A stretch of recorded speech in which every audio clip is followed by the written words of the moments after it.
Эрхэм үзэгчдээ өнөөдөр хуучин бар хушууны Баян хад сумны Баян хад гачаанаас гачааныхаа малчдад үүс ордоо хувааж өгөх үйл ажиллагааг өрнүүлж байгаамаа. Тэгвэл энэ сайхан үйл ажиллагааны сонин сайхныг манай бичлэгээс та бүхэн маань таалан болгоно.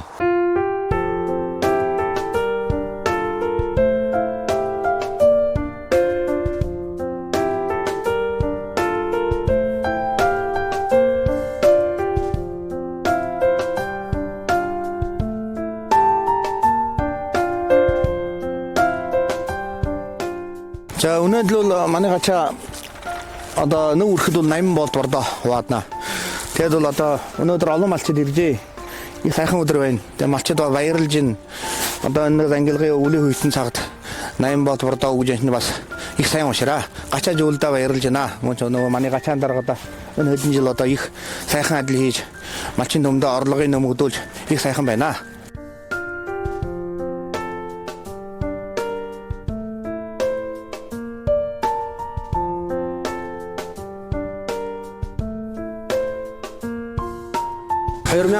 оноос эхлээд манай гачаа хөдөлгөөний нутгаан нэгдэлтийн хамааран малчидаа 80 төгрөгөөр доор үнээр дөрөслөн өгч тэгвэл гачааны нийтийн хуримтлалаас өсгөөс нэмэгдэхөөсний хувьас малчид бас энэ нутгаан дөрөслөж осон нутгаан гадагшин даашлаад малчидын үр ашгаан бас нэмэгдүүлжээ.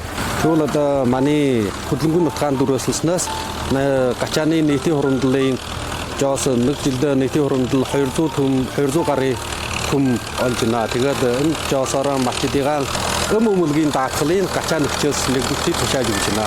Энэ жирэгчээс бас бидэн гачаа нэгтэн усан төрөх долоо авч аваа. Тэгвэл хавар намрын чагд галын хугацаад малчидын галын сэргэлхийн тусдаа малчид өрх булганд гал унтраагур өрх булгандыг авч өгөө.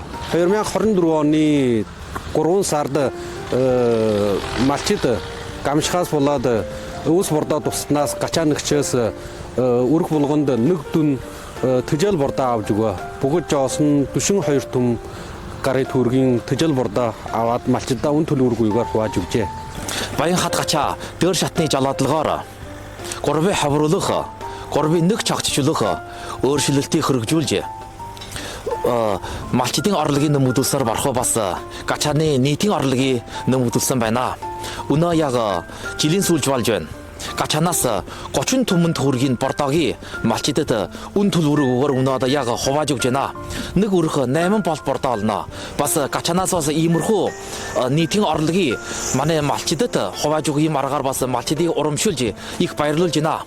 Манай гачааны хоёр чиглэлээс бас дараачин ажилдаа малчидаа илүүхэн дагуулж бас өл талын ажилд идэвхтэй оролцож энэ хөдөө малжих тусганы мандуулан хөгжүүлэх ийм төрлийн бодлогоор бас чармайж улмаас улам одоо малчидын орлогыг нэмэгдүүлж бас гачааны нийтийн орлогыг нэмэгдүүлэхээр бас чармайж явна.